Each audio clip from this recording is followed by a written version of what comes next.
right සුබ දවසක් සියලු දෙනාටම. ඔන්න ඉතින් ඊශ්‍රායලයේ රැකියාවක් සඳහා යන්න සිහින දකින ඔයාලට සුභාරංචියක් අරගෙන තමයි ඇවිල්ලා ඉන්නේ. 2026 අගෝස්තු මාසේ 10 වෙනිදා හරියටම දවල් 2ට වෙබ් එක ඕපන් වෙනවා රෙනෝවේෂන්. එහෙම නැත්නම් ප්‍රතිසංස්කරණ ශාස්ත්‍රය සඳහා. එතකොට පිරිමි අයදුම්කරුවන්ට විතරයි මේකට අයදුම් කරන්න පුළුවන්. අංශ 4ක් යටතේ අයදුම් කරන්න පුළුවන්. පළවෙනි අංශය තමයි පොටි ඇදීම හා ජිප්සම් වැඩ. දෙවෙනි අංශය තමයි සන්බොක්ස් හා බ්ලොක්ගල් බිත්ති බැඳීම. තුන්වෙනි අංශය කපරාරු වැඩ. හතරවෙනි අංශය ටයිල් සෙරමික් වැඩ.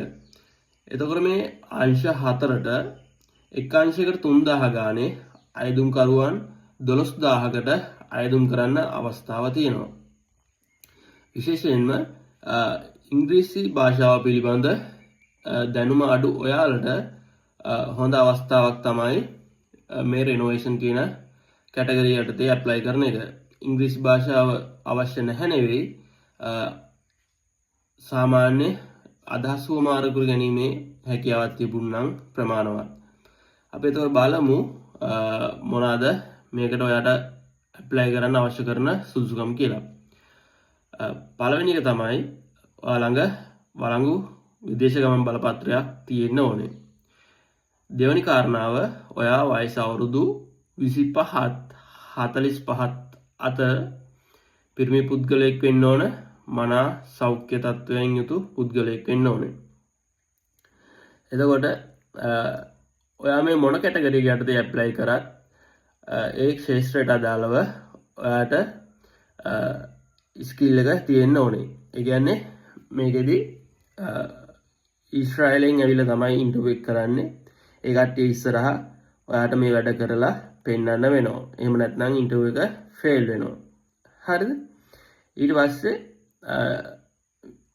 විශේෂම කාරණා තමයි ඔයා මීට කලින් මේ රෙනෝවේෂන් කියන කැටගරි එක යටතේ මේ අංශ 4න් මොනම හරි අංශයකින් අයදුම් කරලා අවසන් පරීක්ෂණය අසමත් වුණා නම්, මුලදී තියෙන ඉන්ටර්විව් ටික නෙවෙයි අවසානයේ තියෙන ඉන්ටර්විව් එක අසමත් වුණා නම් ඔයාට ආයිමත් මේකට ඇප්ලයි කරන්න බෑ.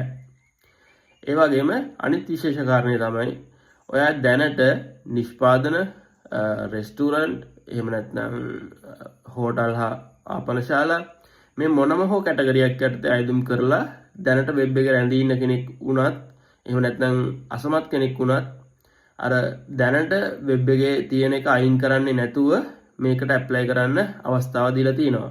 මීට කලින් එහෙම අවස්ථාව දුන්නේ නැහැ. එක් අයෙකුට එක් ඇප්ලිකේෂන් එකක් විතරයි යොමු කරන්න අවස්ථාව දුන්නේ.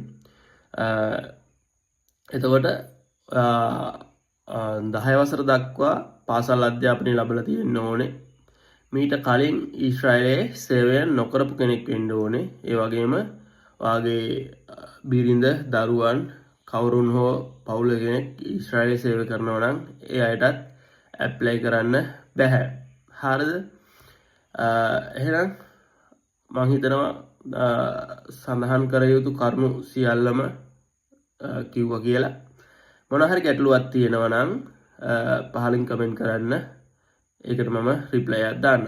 හරි. එහෙනම් අදට ගිහිල්ලා එන්නම්. හැම කෙනෙක්ටම ජය වේවා කියලා ප්‍රාර්ථනා කරනවා. ඒ වගේම රෙනෝවේෂන් කැටගරි එක යටතේ ඊශ්‍රායලයන් ඇප්ලයි කරන්න බලන් ඉන්නවා නම් හවස 2 වෙද්දී පාස්පෝර්ට් එකත් සූදානම් කරගෙන ඇප්ලයි කරන්න රෙඩි වෙලා ඉන්න. එහෙනම් අදට ගිහිල්ලා එන්නම්. හැම කෙනෙක්ටම ජය වේවා.